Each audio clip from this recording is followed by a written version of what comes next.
Welcome to A Go! Today we're going to be discussing the collaboration between a Texas architect and a Texas artist. So let's get into it.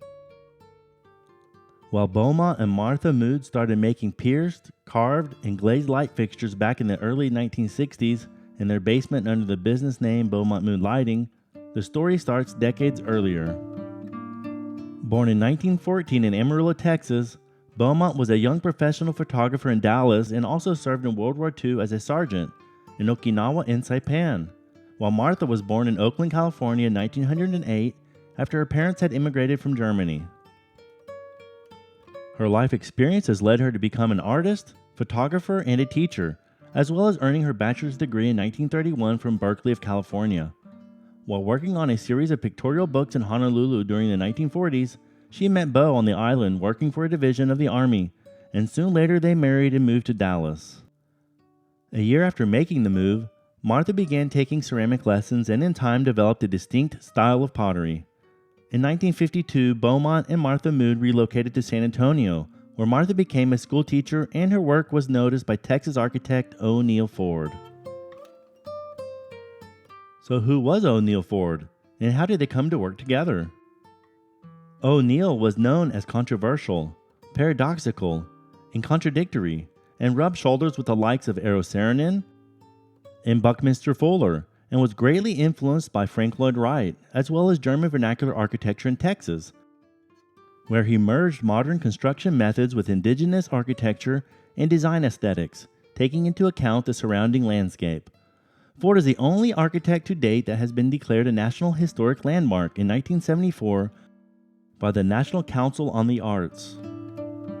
A few of his outstanding accomplishments were his position as the director for the revitalization of the La Villita in San Antonio, Texas, during the 1930s, as well as designing the campus of Trinity University, Tower of the Americas for the 1968 World's Fair, and many private residences throughout Texas. One of his early achievements, with the help of unskilled labor through the New Deal to alleviate the Great Depression, was the Little Chapel in the Woods, next to Texas Women's University in Denton, where his unique design aesthetic would appear in 1939, and decades later, the hand-wrought metal pendant light fixtures, done as part of a thesis project by women art majors, that hung from the apex of the parabolic vault would spark a new relationship. With the passing decades and O'Neill Ford's design aesthetic becoming more and more refined, he was in need of someone to create light fixtures that could be used throughout a vast amount of his architectural endeavors. With this meeting of Martha Mood at her solo exhibition of ceramic sculptures at the Whitney Museum in San Antonio, Texas in 1957, the creation of these unique light fixtures would flourish through the collaboration between Ford and the Moods. One detail that seems to be unclear from the research that I have conducted is who exactly designed the light fixtures. Most seem to attribute them to Martha Mood collaborating with her husband, but those lights found in the O'Neill Ford design, the Little Chapel in the Woods of 1939, leads me to believe otherwise. While being made of almost contrasting materials, metal versus ceramic, the shape and the pierced design of the Beaumont Mood light fixtures are very reminiscent of the work that O'Neill Ford had done at least 2 decades prior.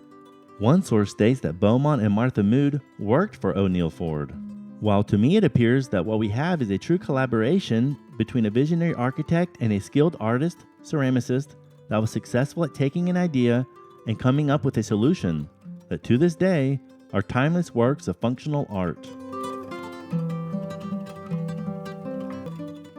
Hope you enjoyed that short documentary style video about the collaboration between O'Neill Ford and Beaumont Mood Lighting. I've been wanting to do a video about Beaumont Mood Lighting, and I finally had to put it together because I just sold 4 light fixtures and they're going back to San Antonio, Texas. Funny thing is, after doing all that research, putting it together in film form, it appears that the first person that started making similar ceramic lights as that of the Moods was actually the brother of O'Neill Ford, Lynn Ford, before Martha Mood took over the production. Interesting enough, the brother said that, and he said that he made similar ones to those that are hanging in that building. So let's get to showing you a little bit closer detail of the light fixtures that I have before I have to make the delivery. From the research that I've done, it appears that they used only terracotta. As you can tell by the bare material on the inside, that this is actually made of terracotta.